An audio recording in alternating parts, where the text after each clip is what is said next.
Welcome, sports fans, and thanks for watching Thursday Nights with 912 Sports on a Monday. I'm Sean Smoke, publisher of 912 Sports. Hey, we want to take this opportunity to thank some sponsors here of our weekly show. We'd like to thank Coastal Pines Technical College, Kim Smoke, licensed realtor at Crossway Realty, Robbie Robertson Ford of Waycross, Summit Sports Medicine and Orthopedic Surgery, Prime South Bank, and Gibson Animal Clinic. And we're going to talk to the head coach of the Ware County Gators, Coach Jamie Ammons.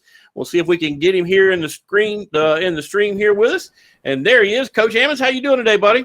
I'm doing great, Sean. How are you? I'm doing great, man. Hey, appreciate you joining us here tonight, Coach. Your Ware County Gators have been playing excellent baseball, and the stars have lined up for you guys, and you're going to get another Elite Eight series at home in the Swamp there playing at Gator Field. But, Coach, let's go back to where I think it all started. The Ware County Gators had just come off of getting swept on a three-game sweep by the Wayne County Yellow Jackets, kind of down in the dumps. We knew a region title wasn't wasn't a possibility for us anymore, but you guys had a huge series with Coffee County right in front of you. It was a big three-game region series, and you knew what you had to do. If you won that series, you were going to be able to host. If you lost that series, you were going to have to go on the road. And not only did the Gators win the series, but they went on to sweep in dramatic fashion in a couple of different games.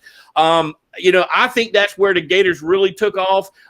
Tell me a little bit about if that's your thoughts and where you think the Gators, kind of turned it around and made this surge here at the end of the season. Well, 4 years ago when I got this job, it was always a goal, and each team, had the same goal. They wanted to host a playoff game. So going into Coffee, knowing what was at stake, knowing that we controlled our own destiny and that kind of deal, I felt like, in May is when you want to catch lightning in a bottle. And I've always used that analogy that you want to play your best baseball in May. And so the last week of April, or say it last week in April, when we faced Coffee, and we were down 3-1 over there with 2 outs in the 7th. You got 2 runners on. You got Landon Dean. We were in a game. We had just, didn't have that timely hit against Gruska that day, who threw really well for them. And Coach Jones made a pitching change there in the top of the 7th, and Landon ran into a ball that that kid will remember that for the rest of his life. And that was a moment that, we just felt like as a coaching staff that we needed to build off of. And then when we get here the next night, the game didn't matter, region standings or anything like that, but you definitely don't want to take, negative momentum into the playoffs. So we wanted to take advantage of that. And Trey Jeffers got a hit that night, and that won the game for us in the bottom of the 7th. So propelling yourself and being able to host a playoff game, that's why you guys see the mustache. I promised the boys back in January, they made a bet with me. If we hosted a playoff game, would I have a playoff stash? So we're going to grow the stash a couple more weeks and see if we can keep getting the job done. Exactly. Well, Coach, you guys did take some huge momentum into that first series. It was the first home game that Ware County had hosted, I believe, since in the last 7 years. But the Gators took on Union Grove, who was a solid team, out of the the Atlanta area. They came down here, but the Gators took care of business. You got great pitching. You got timely hitting. And I want to kind of brag on Noah Hooks, because Noah Hooks has just been phenomenal on the mound for you in the playoffs. He battled in that Coffee series. You mentioned that second game, and Noah gave up a couple of runs early in that game, but man, what a great job of pitching that day. Once he gave up those couple of runs, I think he wound up giving up another one later on in like the 3rd or the 4th inning. But man, he kept battling, coach, and kept battling and kept battling. And it didn't have his greatest stuff, but he kept you guys in there. He kept it to that 3-run lead, and then of course when Landon hit the 3-run homer, it put you up 4-3 for the win. But then he comes back in the first series with Junior Grove. He pitches a complete game, only gives up 1 run. Then he comes back in your second round series, pitches a complete game, and doesn't even give up an earned run. They do score 1, but it's not even an earned run. So I mean, just a phenomenal job from your junior pitcher. But talk a little bit about his job. I mean, his effort he's put forward. Noah Hooks is the guy that you're not going to be able to tell if he's rattled. He's steady Eddie, in my opinion. I use that a lot with him. He pounds the zone. He throws 3 pitches for strikes and any count. And Noah, has battled through some injury, a little bit of soreness this year to be able to to pitch, and we actually gave him 3 weeks off there on the mound during the middle of the year. So having him come back for the for the last 3 weeks of the season, 4 weeks, if you include the second round here, has been very, instrumental in what we were able to do. Just knowing that when I give him the ball, he's going to give it back. But I mean, Sean, how many under 80 complete games has that kid thrown this year? I mean, that just is a true testament of what he's able to do with different pitches. And I felt like in the second series, the leadoff hitter, which McIntosh had 3 lefties in the order that we knew that were going to be really good, but we were going to have to keep the bottom of the lineup off the bases because the leadoff guys were going to be really good. Lopez, and I forget the name of the leadoff hitter. Lopez was a 2-hole. But, I mean, he may have threw those 2 cats like 12 pitches in 2 ball games and getting weak first pitch contact.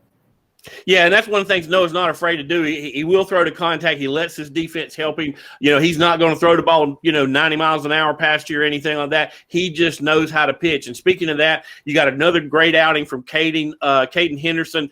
He threw a complete game in your first round series, pitched 6 innings, and really didn't need to come out in the other game. I think it was just a situation where you wanted to get Landon on the mound. Landon really hadn't thrown that much, but great pitching. But one of the things I've noticed, Coach, is it seems like every night a different guy steps up. You know what I mean? And what I mean by that is one night it might be Jet Justice. One night it might be Jordan Aspinwall. One night it might be Shylin Christmas. One night it's Noah Hooks. One night it's Caleb Stewart. I mean, you're getting production up and down the lineup, and it seems like everybody knows their role, and at some point they know they've got to come through, and each guy stepped up and answered the bell.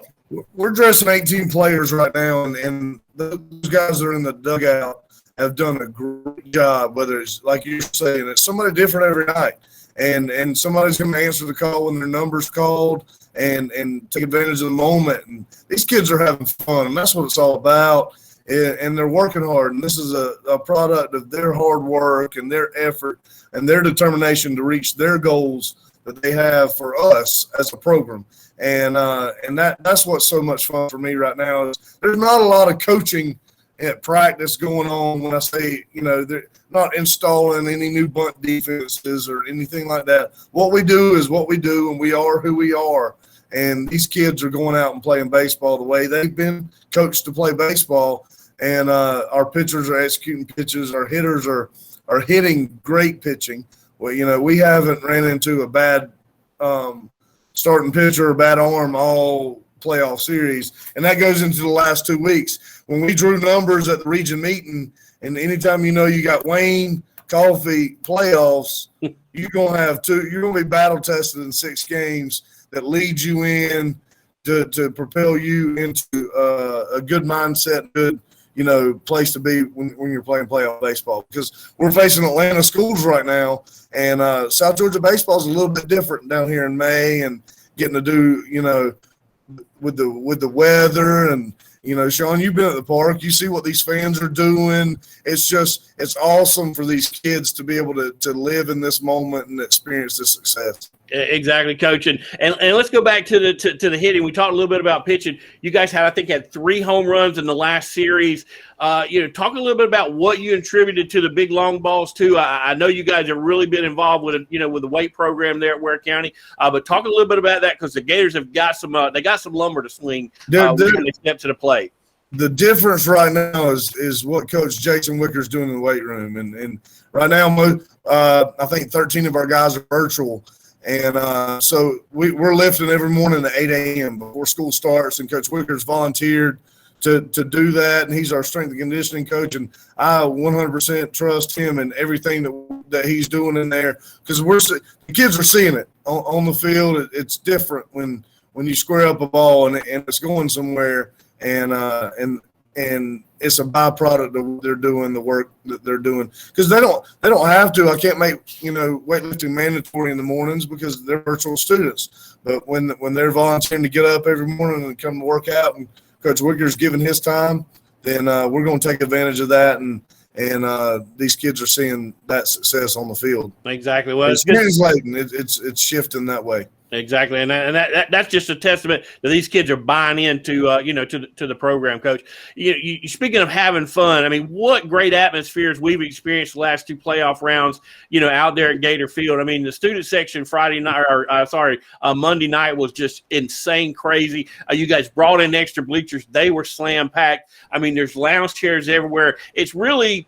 It's not a scene, and I've been doing this going on, 8 or 9 years now, and it's really a scene I haven't seen at Gator Field, since I've been, involved in broadcasting these games, and it's really, really exciting to see. Well, it's a true testament to what the community expects, and that's what we want to give them is this is the expectation, and we want them. The kids are having fun, but we want the community to enjoy the special moments that are being created, because this is special. I mean, this is the first time we're hosting a third round in 27 years. That's kind of a big deal, and since 1994. So these guys are ready. It's exciting for what they're about to face, and honestly, the fans, we're thankful that they're here, because these boys feed off of that. It's a vision that we had 4 years ago, and it's finally come to reality, and these guys that have worked their tails off, Jet Justice, Jordan Aspinwall, Caleb Stewart, that these three seniors that I told them yesterday, they're promised 2 games at Gator Field, and then that last 2 games they'll play in the swamp. So why should we do anything other than let's promote this game. Let's get as many people here for them, because it's about them. It's not about us. Exactly. So. Exactly. Well, Coach, I believe you were able to travel to watch the series between Cartersville and Decatur. Cartersville was able to sweep that series, so we know that they've got a good ball club, because we knew, Decatur had some, had some really strong pitching. But it's going to be a huge Elite Eight series, a third-round series at Gator Field. This Monday's the doubleheader. First game's at 5 o'clock. But talk a little bit about, Coach, what you see from Cartersville, what they're going to bring to the Swamp, and what it's going to take to get us 2 more wins. Cartersville is playoff. They've got a rich playoff tradition, and they are the same Cartersville that they've been. Great arms on the mound. They got a great offense that the Gators are going to have to play baseball, but I'm ready for the Gators. I feel like we do match up pretty well against them. We're going to have to score runs and keep them from scoring and keep playing great defense. The good thing I like us being in the swamp. They're the weather, looking ahead at the weather a little bit Monday. There's 30% chance of rain Monday, and you get to an if game Tuesday, 50% chance, but they're in a hotel. We're sleeping in our beds and doing our normal routine, and not trying to have to, change or anything that we're doing. And our guys, yesterday at practice, we had a great day at practice. They were ready to get after it. And Sean, this is a turning point for the program. The kids held a voluntary practice on their own while the staff was in Decatur on Wednesday. We had no clue. I found out from Coach Strickland and Coach Wicker that the cages, they went and got the football coach's keys and opened the gates while we were gone. So I felt like that's, hats off to those guys for doing that, and taking the leadership, and whoever set that up. I don't know who to give credit to, but I'm just glad those guys, seized that moment. But Cartersville is going to be a tough opponent. But you expect a tough opponent when you're in the Elite Eight. Everybody gets better each round you face. The pitchers get better, but I don't feel like if I had to compare them to a team, they're a Wayne with an Atlanta mindset. I got you. Well, Coach, it's going to be a great atmosphere this Monday. I can't wait to get out there and be a part of it. We're, have the privilege of broadcasting these games on 912sports.net. We've, enjoyed all year doing those games. And like I said, to see this program, from where you started it 4 years ago to where it is today, it's just been an amazing ride. I would appreciate everything you do for for those kids. Appreciate everything you've done for Gator baseball. Looking forward to it. And hey, let's go get a win on Monday.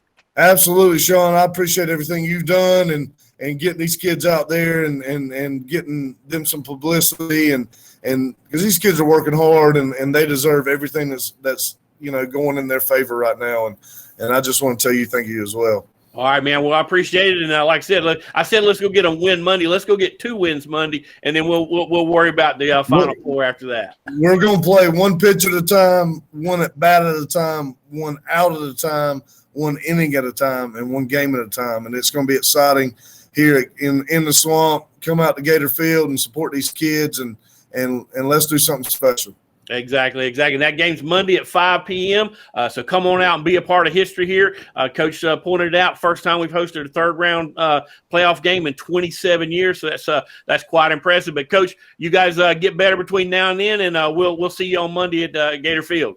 All right, thanks, Sean. Go Gators. All right, appreciate it. That's Coach Jamie Ammons, head coach of the Ware County Gators. They got a big third-round series right here at Gator Field. That game's going to be Monday, 5 o'clock. It is a doubleheader that day. So what we'll do is we'll play 2, and then if there's an if game, it'll follow on Tuesday at 5 p.m. But, again, appreciate everybody watching Thursday nights with 912 Sports on a Monday, and we'll be right back here after these messages. Thanks for watching.